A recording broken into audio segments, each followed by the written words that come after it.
เปิดไฟแห้งไป ต่างกล้อง ค่อยงานก่อนได้แล้วเอาไปที่ไหนนี่ ว่าให้ ยังมองที่ถึงบ่ อร่อยตู่บ่ มันเขาคิดผมบ่ ก็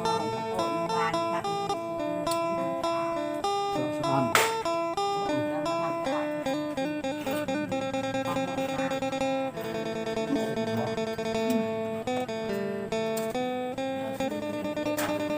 เขาไม่มีพ่อ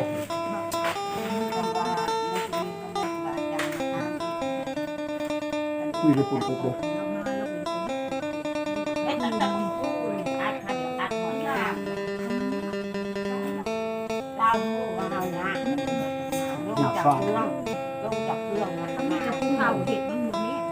ก็เลยไปหับเรา